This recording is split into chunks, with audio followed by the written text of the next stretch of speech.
Je suis Rodrigue Goulard, je suis architecte associé co-gérant de l'agence Magnum Architecte et Urbaniste. Nous travaillons principalement sur le logement, les espaces publics et la commande publique. Depuis moins d'un an, nous travaillons plus particulièrement sur le logement qui pour nous est un point d'orgue à l'agence où nous essayons d'insuffler des nouvelles pratiques en termes de vivre le logement pour qu'il y ait un bien-être au sein du logement.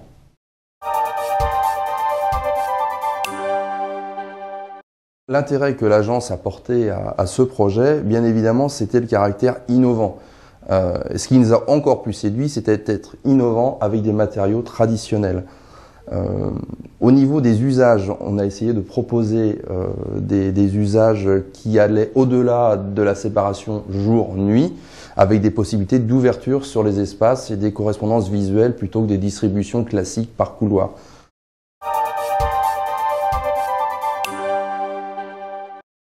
Alors tout d'abord, pour la maison maçonnerie filière traditionnelle, nous avons pris le parti de grouper les deux maisons, de façon à profiter de l'inertie de l'une et de l'autre.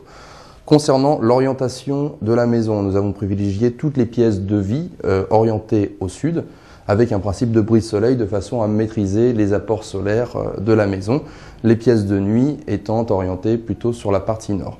La particularité de ces deux maisons, ce sont bien évidemment leurs profils, où on a sur la partie plein sud une claustra qui régule les apports solaires, où on est complètement vitré en deuxième partie, avec une loggia ouverte et une loggia fermée.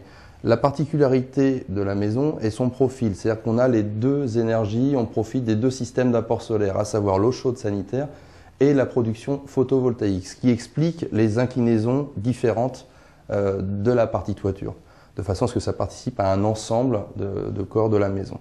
Concernant l'accessibilité, nous avons privilégié une chambre à rez-de-chaussée accessible directement depuis le séjour avec un espace de bain ainsi que des sanitaires accessibles aux personnes à mobilité réduite dans le cas où une évolution au cours de la vie peut advenir et peut entraîner le fait qu'on ait besoin de cette chambre à rez-de-chaussée.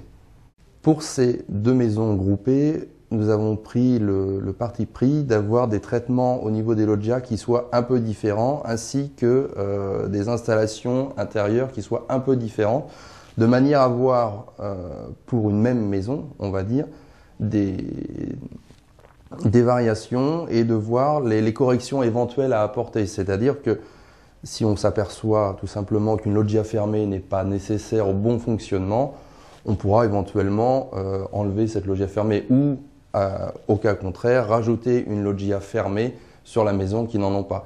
Après, ça peut être aussi des options de choix de vie et d'utilisation de ces différents espaces.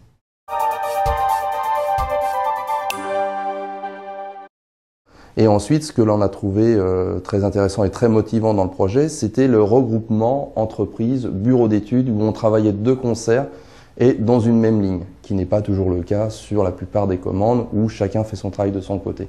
Là, ce qui nous intéressait vraiment, c'est la mise à plat de chaque contrainte, d'entendre chaque intervenant et de trouver aussi les économies potentielles pour ensuite ajuster tous ces éléments. Le travail d'architecte, ce qu'on oublie souvent, c'est plutôt un travail de synthèse.